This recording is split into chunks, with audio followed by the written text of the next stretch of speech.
19న రవీంద్ర భారతిలో దుశ్శల ఏకపాత్రాభినయం.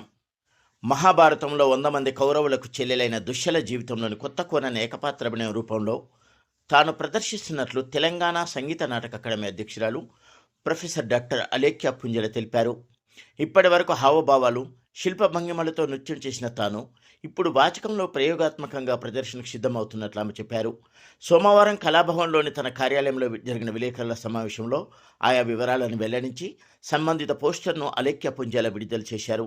తెలంగాణ భాష సాంస్కృతిక శాఖ, కృష్ణ కూచిపూడి డ్యాన్స్ అకాడమీ, సూత్రధార సంస్థల సంయుక్త ఆధ్వర్యంలో ఈ నెల 19వ తేదీన సాయంత్రం 7 గంటలకు రవీంద్ర భారతిలో దుశ్శల మొనోలాగ్ ప్రదర్శన ప్రారంభమవుతుందని ఆమె తెలిపారు. ఈ సందర్భంగా వారు మాట్లాడుతూ, డాన్స్ అకాడమీ కలిసి ఇది ప్రెజెంట్ చేస్తున్నాం మేము. ఈ మోనోలాగ్ అంటే థియేటర్ మోనోలాగ్ కి డైరెక్టర్ వినయ్ వర్మ గారు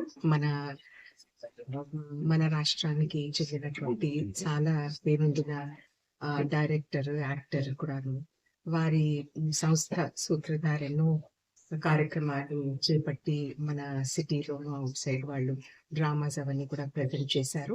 అదేవిధంగా కృష్ణ అకాడమీ ద్వారా మీ అందరికీ తెలిసిందే ఎన్నో డాన్స్ ప్రొడక్షన్స్ ప్రజెంట్ చేయడము మీ ముందు ఉంచడం జరిగింది. ఇది ఒక కొత్త కోణం, ఎందుకంటే ఇది ఒక ఛాలెంజ్ లాగా తీసుకొని చేయడం జరుగుతూ ఉంది.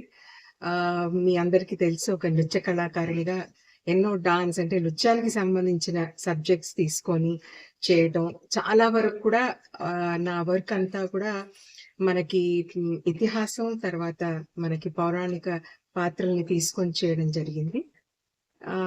ఇది ఈ క్యారెక్టర్ చేయడం అన్నది నాకు చాలా చాలా సంతోషంగా ఉంది.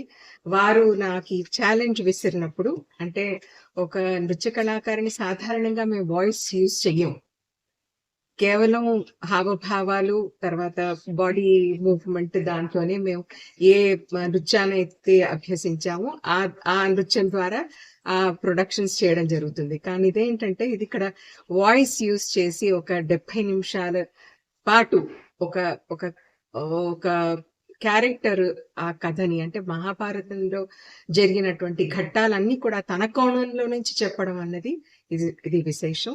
ఇది చాలా అంటే ఎన్నో అందులో మహాభారతంలో జరిగినటువంటి ఎన్నో ఘట్టాలని ఒక ఆడపిల్లగా దుశ్శల తన కోణంలో నుంచి ఈ ఘట్టాలన్నీ కూడా తను చెప్పడం అన్నది ఈ ప్రొడక్షన్ విశేషం. ఇది చేయడం అన్నది చాలా చాలా సంతోషంగా ఉంది. అందరు కూడా విచ్చేసి చూసి ఆనందిస్తే ఒక కళాకారిణిగా నాకు కూడా ఎంతో సంతోషాన్ని కలుగజేస్తుందని అందరికీ మనవి. మీరు మీ ద్వారా మీరు ఈ మాటని అందరికి చేరేలా చేస్తే ఇంకా చాలా మంది వస్తారు. అంటే నృత్యానికి అంటే సంబంధించిన వారు, కళాప్రియులు ముఖ్య